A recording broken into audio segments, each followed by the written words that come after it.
Oke, selamat datang kembali di channel Riset Dopamin. Kemarin ada sebuah pertanyaan cukup menarik dari salah satu penonton tentang edging. Nah, si penonton ini bertanya gini, Bang, saya itu ada di awal-awal NoFap journey. Pokoknya dia itu baru mengenal NoFap itu beberapa bulan ke belakang gitu ya. Dan alasan kenapa dia itu melakukan NoFap adalah karena dia punya problem dengan ejakulasi dini. Nah, kayaknya orang yang kecanduan PMO itu mayoritas punya problem ini, ejakulasi dini, di mana ya Anda tahu lah ejakulasi dini.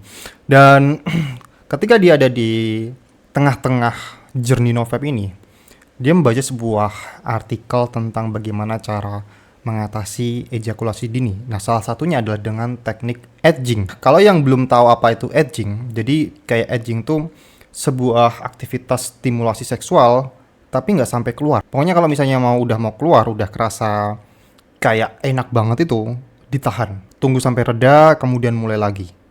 Kemudian mau keluar lagi, tunggu sampai reda, mulai lagi. Jadi kayak bertujuan melatih atau memberikan kontrol pada pria untuk bisa menahan agar gak cepat ejakulasi. Nah, dia itu tertarik untuk melakukan. Tapi yang kita tahu ya, kalau misalnya NoFap, kita itu sebisa mungkin jangan melakukan PMO, pornografi, masturbasi, dan orgasme. Apalagi baru di awal-awal. Dan si orang ini tertarik untuk mencoba edging. Dan dia bertanya pada saya, apakah saya harus mencoba edging ini? Nah, saya akan menyarankan jangan mencoba edging. Jangan coba edging kalau kamu masih di awal. Karena saya punya pengalaman dulu. Dulu saya juga membaca-baca tentang teknik edging ini ketika saya belum bisa lepas dari kecanduan PMO. Akibatnya apa? Awalnya saya berpikir, oh aku akan mencoba edging sekitar 10 menit aja lah gitu ya. Setelah itu 10 menit kelar, nggak usah sampai ejakulasi gitu ya. Nah, kalau ditanya apakah ini relapse, ya termasuk relapse ya, karena di sini ada aktivitas masturbasi. Tapi di situ saya dalam konteks mencoba-coba gitu ya. Tapi apa yang terjadi? Setelah 10 menit, saya selalu kepikiran. Saya selalu terstimulasi, pikiran saya itu selalu terstimulasi, mencari dopamin. Sampai malamnya saya itu nggak bisa tidur karena serasa tubuh panas, kayak harus dikeluarkan gitu ya, kayak harus ejakulasi gitu ya. Akhirnya besoknya saya itu ya udah berejakulasi. Akhirnya saya relapse, bener-bener relapse sampai orgasme gitu ya, sampai lengkap. PMO itu lengkap. P-nya enggak sih, karena saya edging enggak sambil nonton pornografi, hanya masturbasi dan orgasme. Dan ini juga problem yang dialami oleh banyak orang. Bisa dibilang gini lah, kalau misalnya Anda itu mencoba edging, itu tuh sama halnya dengan sebuah relapse yang tertunda, sebuah ejakulasi yang tertunda, karena pasti ujung-ujungnya ejakulasi. Nah, saya akan menyarankan gini, saya bukan berarti mengatakan bahwa edging itu sebuah tindakan yang apa ya, tidak bagus ya, karena gini, banyak sekali orang-orang yang terapis ejakulasi dini yang memberikan sebuah saran untuk melakukan edging ini agar pria itu punya kontrol dalam ejakulasi, agar gak cepat keluar gitu ya.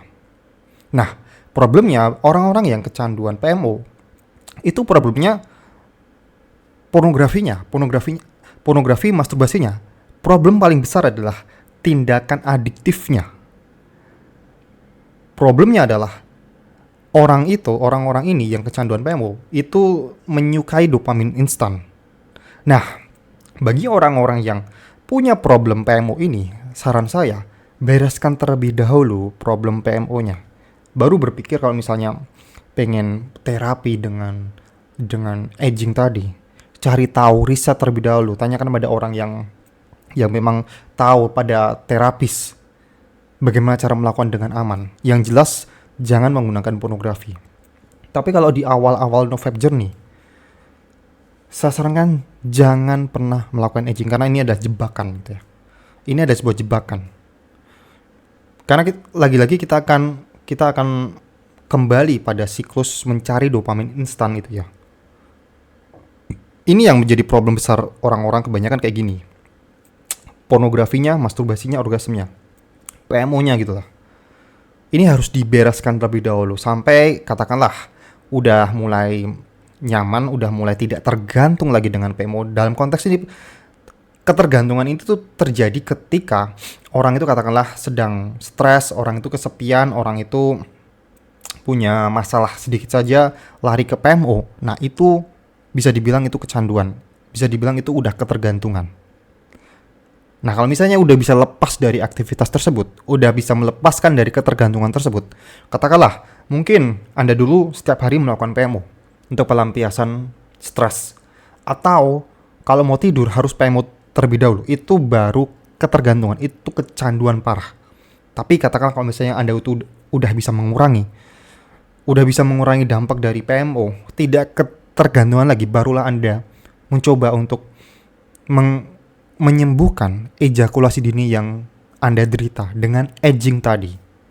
Syukur-syukur Anda itu udah punya pasangan dan Anda melakukan edging itu tidak dengan masturbasi tapi dengan berhubungan seks langsung, dan harus ada komunikasi dengan istri bahwa ketika mau klimaks dicabut terlebih dahulu untuk melatih kontrol diri agar tidak cepat keluar gitu. Memang ada aturannya kok, ada cara melakukan edging yang benar itu ada gitu ya. Yang jelas jangan terus-terusan melakukan edging, karena ada sebuah istilah yang namanya blue ball, di mana si skrotum atau bola alat kelamin kita itu, bola alat vital itu jadi kayak kalau disentuh sakit itu ya. Namanya istilahnya blue ball gitu. Itu karena si kita ini tidak mengeluarkan sperma, tidak berejakulasi setelah mendapatkan stimulasi seksual yang sangat panjang sampai berhari-hari gitu ya. Jadi itu yang bisa saya sampaikan di video kali ini ya. Terima kasih sudah menonton video sampai sejauh ini. Klik link yang ada di deskripsi kalau mau download rahasia alam bawah sadar untuk menghentikan kecanduan PMO. Sampai jumpa di video berikutnya.